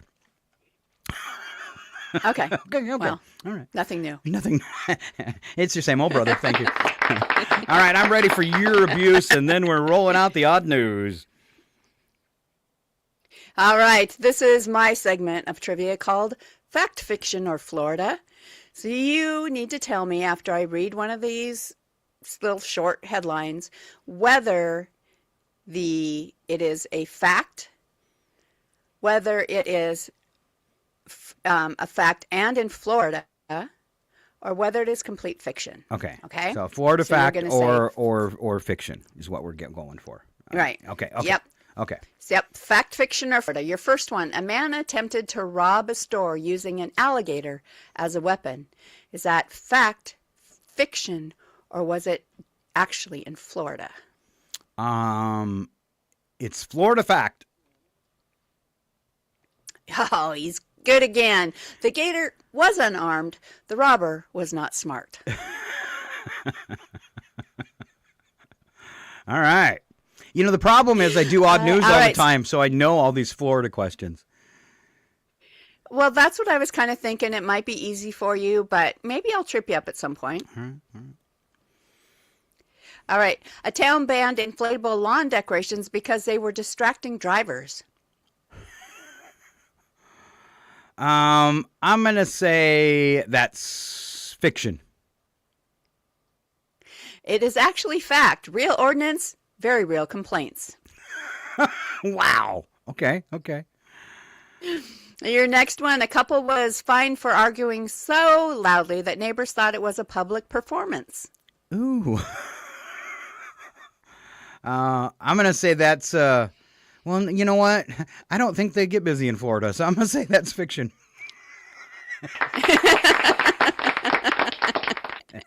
And you would be right. That is fiction. All right. And what your last one for today? A woman called police after a monkey stole her phone and took selfies. Oh, I want that to be so true. I have a feeling it's not, but I'm going to go fact and Florida. Oh, you are half right. It is fact, but not Florida. Wow. It was actually international monkey business. Everyone from Florida is stupid. Everyone from Florida is dumb. I might not be the brightest guy, but next to them my IQ's high. If they had guitars, here's how they'd strum. And pretty sure we'll get to play that one again before Odd News is over. Ladies and gentlemen, brace yourselves. It's time for Odd News with Scott and Val. The only segment brave enough to ask, who let this happen? And then read it out loud anyway. Proof that evolution is taking a coffee break in America. And one or two other places too. These are real stories involving real people who woke up that morning and chose chaos. If you're thinking, surely no one would actually do that, allow us to assure you, yes, they would, repeatedly. So settle in, lower your expectations, and remember, this isn't fiction. It's humanity, unsupervised, on Odd News with Scott and Val. It is humanity unsupervised, and be ready to be shocked and awed, but not in a good way. Of course, not in a good way. Not in a good way, never in a good way. And we kick it off with a few short ones. Val, would you like to start today? Sure. A study found that one cigarette daily can give you heart disease or a stroke. It figures there's finally a consumer item that exceeds expectations, and it has to be bad for you. Cigarettes do exceed expectations. I didn't really think I'd die. All right, a study found that everybody else, but not me. Yeah. Study found that if you only get exercise on the weekend, you're still in as good a shape as people who exercise every day. And knowing this was going to save me a lot of time each morning. Now, if they could find out something similar about taking showers. Taking a shower once a day is as good as people that shower every day. Yeah, but where would you get your shower thoughts from then, Scott? That's right. I'd have to combine them all in one simple day. A study says binge drinkers are most likely to be middle-aged white guys, which helps to explain Congress. Oh, they're not middle-aged, though. The people in Congress typically are ancient. For sure. Crusty. Of course, we're getting old. So what does that mean? Am I? Do kids look at me and think I'm ancient and crusty? It's just because you don't shower. Oh, I did have a kid I didn't want to deal with. He wanted to buy something from me on Facebook, and he called me some choice names and a curmudgeon. And I was like, sweet, I've always wanted to grow old and be a curmudgeon. Curmudgeon? All right, Super Bowl's coming, which means I have less than 3 weeks to train my dog to make nachos. That was Val. That's what Val thinks in her head. Because that's that melted cheese that, we know and love. Yeah. All right, leading head trauma specialists say the NFL should try to reduce some of the violence. So don't be surprised if during the Super Bowl, guys are tackling each other with strong handshakes. The crowd would go. That'd be like watching hockey and they stop for tea. Yes. All right. Just hug it out. Yeah. They just hug it out. Hug it out, and then whoever hugs the best gets the puck.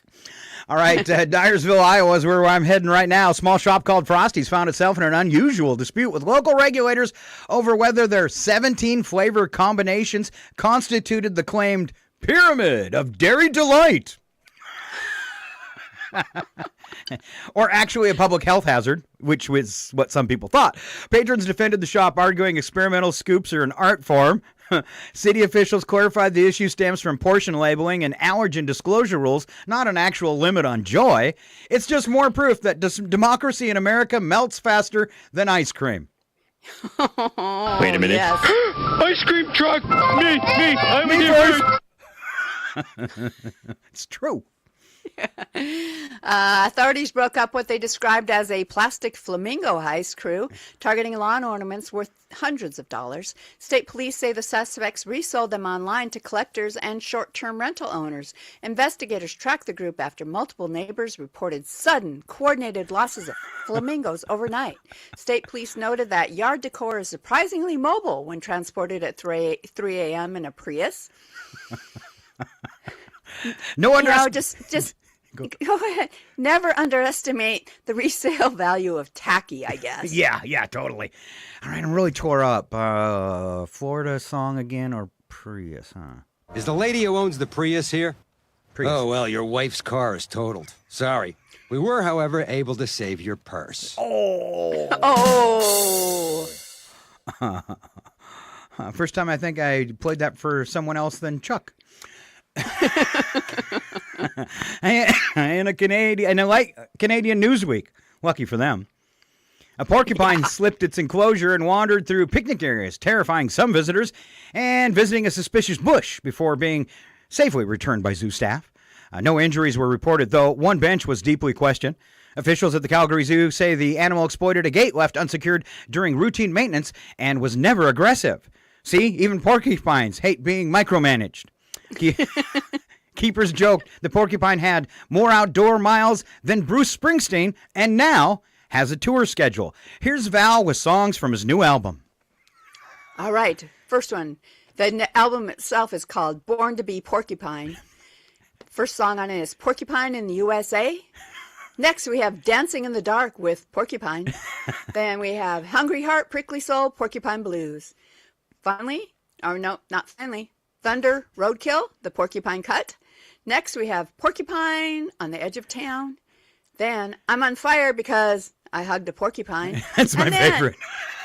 Last but not least, Glory Days, back when the porcupine didn't fight back, which sounds both creepy and dangerous. You hugged a what? Oh, do I have a sound effect for that one? I do.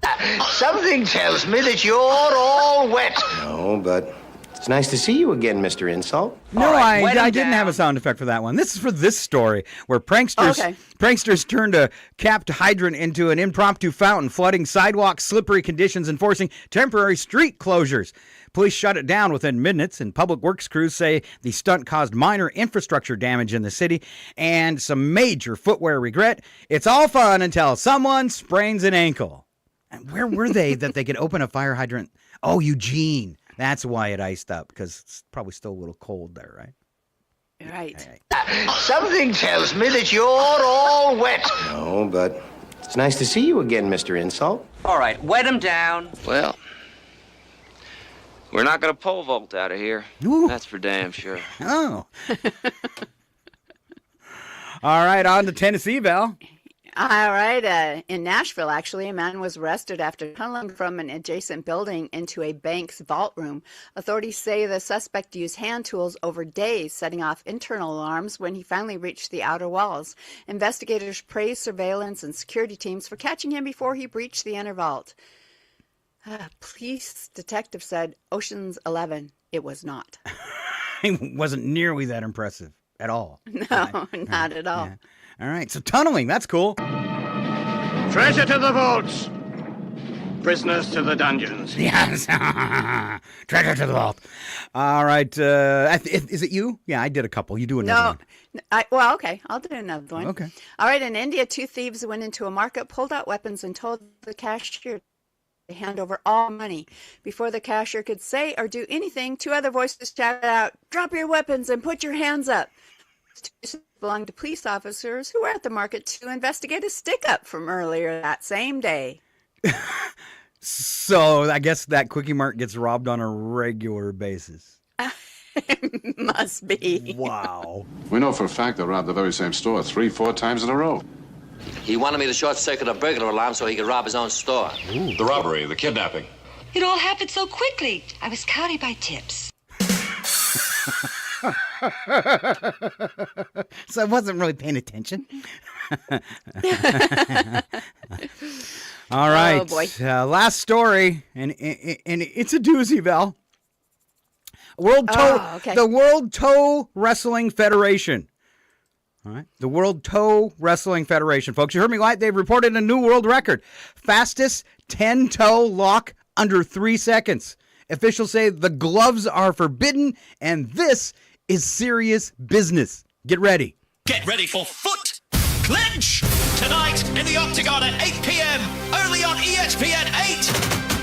The Ocho, Ocho, Ocho, Ocho. That's what they say when they pinch your toes, too. Ocho. The Ocho? Ocho. The record was set at a sanctioned match in England where competitors trained grip strength the same way arm wrestles train forearms, just with far less dignity and a whole bunch of free Lamisil. And clean socks. Some really clean socks, please. Oh. So the question is posed to you, Val. Where did you two meet? At the Foot Clench. That's where Scott's going to pick up women from now on. Date night. Hey, honey, guess where we're going? Get ready for Foot Clench tonight in the Octagon at 8 p.m. only on ESPN 8. The Ocho, Ocho, Ocho. The Ocho. All right. That, ladies and gentlemen, is your odd news for Tuesday, January 27th. We take this final second to thank everybody for being here. Val, tease your Farkle board contest. All right. If you love Farkle and you are tired of your dice rolling on the floor, you need a Farkle board. And guess what?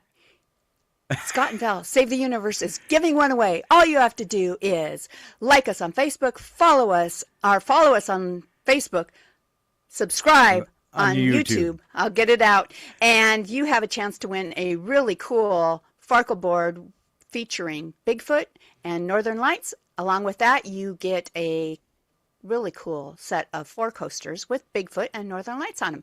If you want to see what that looks like, see if you're interested, just go to Scott and Val Save the Universe on Facebook, and you will see a couple great little clips that show everything. And that is Facebook.com/ I have to stop now. RFN Network. All right.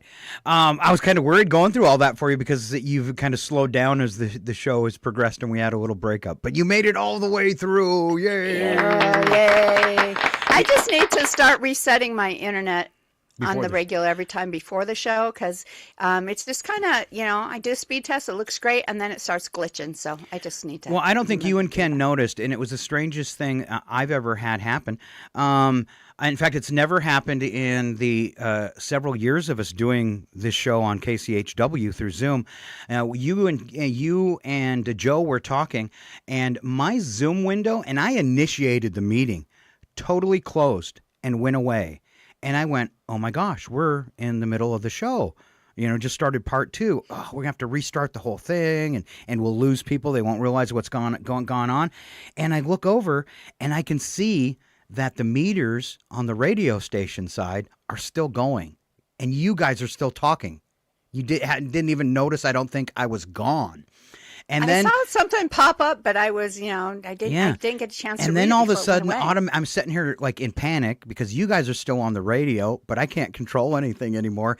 And about then a window popped out. It said Zoom was restarting, and it took like 30 seconds. So I was still in panic, but it actually opened up and put everything back to exactly where it was. So I've never seen that happen before. I was pretty impressed. So thank you, Zoom, for some pretty amazing technology that restarted itself in the middle of a live broadcast. Yeah, because it's hard to save the universe without Zoom. It is. It'd be really difficult because we have not mastered light speed, but hopefully by next week we will. Yes. All right. So don't forget. And now, if there's a tear in the time stream continuum and all of that, space-time continuum, it's probably because we were trying to do that. Yeah. So watch for glitches. You can tune in next Tuesday to the radio show that you need to watch as well. And if you missed any portion of it, know that we will repost it on Scott and Val's Facebook page. It's automatically going to be on the KCHW Facebook page and Scott and Val's YouTube page. as well as KCHW's YouTube page. If you want to watch it again, you missed any part of it, or you want to see some of the clips and the visuals on our guest co-host today, definitely the way to do that online. Don't forget, you get entered into that contest by subscribing at YouTube at Rogue Frequency Network and following us online at on our Facebook page at facebook.com/RFN Network. There you go. And if you can't remember any of those, evidently we're like the only Scott and Val, thing out there. So if you can't remember, just Google Scott and Val Save the Universe. Yeah, it looks like we're world famous. Yeah, I think you probably get as far as Scott and Val, and it's going to pop up for you, right? Yeah, so, it does. Yeah, it's not rough. There's no excuse for not. Unless you hate us. Finding us. Yeah, unless you hate us. And if you do hate us, don't you want to keep track of us? Keep an eye on us? Yeah, because keep your enemies closer and all that. All right. Don't forget that bonus content. We carved stuff up. The little skits the guys did today. By tomorrow morning for sure. Those will be up online too if you want to watch another one again. Thanks for tuning in. Thanks for listening, and thank you all so much as we try to launch these two new pages for liking us on the Scott and Val Facebook and YouTube pages. We really appreciate it because those social media places require certain amounts of fans before they let you do things like broadcasting live. So again, thank you very much. If you comment on our stuff, we'll give you a shout out on the radio too. And so, just we appreciate you tuning in, watching, and listening. And a note for Carrie, if she's listening, is we've got a new listener that came on board about a week ago, or follower, Sherry, and she's giving you a run for your money as like our busiest fan. So just know that, Carrie, we're watching you. And Sherry, we met through our love of doing art and fluid art especially, and so it's just really cool, those friends that you make on Facebook. So it's been awesome. Yeah, and we appreciate her supporting our page. Totally. All right, want you to have a great week. We'll be back next Tuesday. Love you, Sister Val. Thank you for being here. Big thanks going out to Ken Owens, Alan Melani, and Joe Wulzynski, and I almost forgot about him. He's gonna kill me. So we're gonna end the show. It's been ready to go. He's been standing on the sidelines, totally waiting for his chance to shine. And Val, who do you think I'm talking about? Is it Nigel? It is Nigel, and kind of bear with me for a second as I get him ready. Kind of like tell maybe the story of what happened with our AI.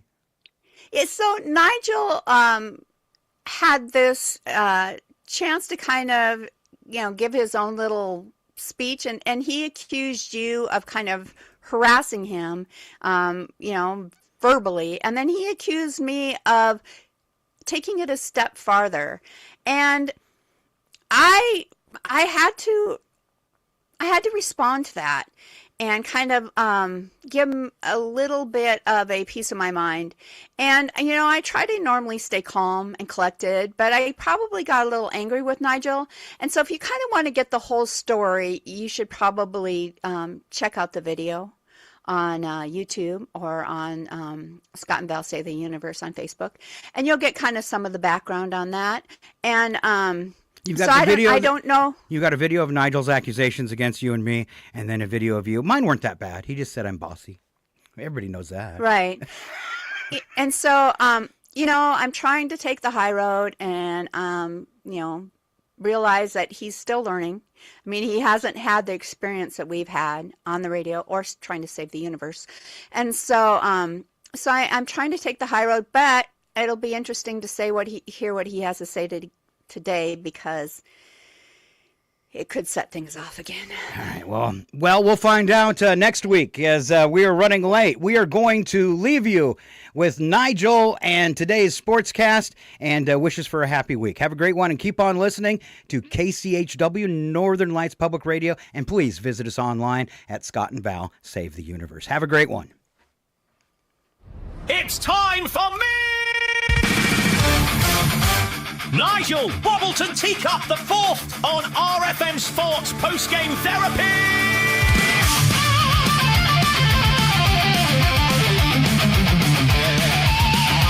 More spaceships. We are breaking down this weekend's best highlights. Button up! Hello, sports devotees, and Lowe's here, because Scott wouldn't let you leave the room. I'm Nigel, your impeccably calibrated guide through another week where athletic endeavor met reality, and occasionally confusion. Let us begin! This past Sunday saw the NFL Conference Championship games wrap up. In the AFC Championship game on Sunday, the New England Patriots edged the Denver Broncos 10-7 in conditions that could only be described as near Arctic with occasional visibility. The lone touchdown came courtesy of a 6-yard run by Patriots quarterback Drake May. The Patriots advanced to their 12th Super Bowl appearance. In the NFC Championship, the Seattle Seahawks held off the Los Angeles Rams 31-27, led by quarterback Sam Darnold's 346 passing yards and 3 touchdowns. Seattle's defense made a critical 4th down stop late in the game, helping secure the Seahawks' first Super Bowl berth in 11 years. So, your Super Bowl matchup is set. Patriots versus Seahawks, February 8 at Levi Stadium in Santa Clara, California. And thus concludes American football's finest hour, decided not by poetry or grace, but by inches, weather, and men colliding like unsupervised furniture! On the basketball front, and a game played under exceptionally somber circumstances, the Minnesota Timberwolves and Golden State Warriors resumed play following a tragic event in Minneapolis, with both teams acknowledging the heavy atmosphere and broader community impact before tip-off. The Golden State Warriors took the game 111-85. In an entertaining Friday night matchup, the Boston Celtics survived a double overtime thriller against the Brooklyn Nets, and the Detroit Pistons rolled the Sacramento Kings in Sunday action. A thrilling display of athletic brilliance, remarkable skill, and the unwavering belief that the answer is always to shoot it again! Hockey teams across the NHL kept the regular season chugging along this weekend. The Colorado Avalanche enjoyed a convincing 4-1 win over the Toronto Maple Leafs. Meanwhile, the Anaheim Ducks extended their win streak to 7 games with a 4-3 comeback overtime win against the Calgary Flames. And on Sunday, the Seattle Kraken posted a 4-2 victory over the New Jersey Devils behind a strong third period. This week's NHL, fast, brutal, elegant, and played in temperatures that would cause most Britons to cancel everything and go indoors. So that was your current sporting recap courtesy of America's first AI sportscaster. I was given life by my favorite human, the amazing Scott. Really, truly, great Scott! Join us next week as we inch closer to the big one in Santa Clara, when the Patriots and Seahawks will meet for all the marbles in America's Super Bowl. I'm Nigel Wulzynski Teacup IV, and that's this week's post-game therapy on the Rogue Frequency Network. And chill out, Val! I guess you got your answer there, Val. Oh, Nigel. All right. Hop online, see how that goes. And have a great rest of your day. Now throw all your fears away, and they're both in tights array. Scott and Val, here to save the universe. It's not a bad joke, or even a curse.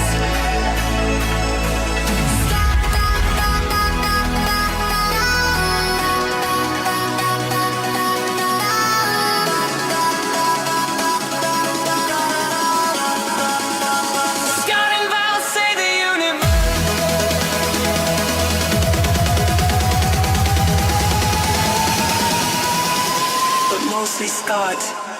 Yeah, totally Scott. Pretty much all Scots. He's a cheeky little plonker, isn't he? Don't forget, catch Scott and Val here every Tuesday morning at 7:20. I'm knackered after all that faffing about. Scott and Val save the universe.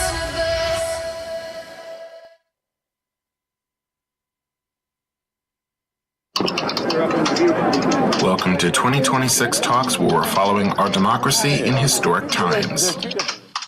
This tragedy occurred as a result of a deliberate and hostile resistance by Democrat leaders in Minnesota. Press Secretary Caroline Leavitt and the White House are blaming Minnesota Democrats for Alex Preddy's death over the weekend. The 37-year-old Veterans Affairs nurse was shot while protesting ICE actions in Minneapolis, the second fatal ICE shooting there this month.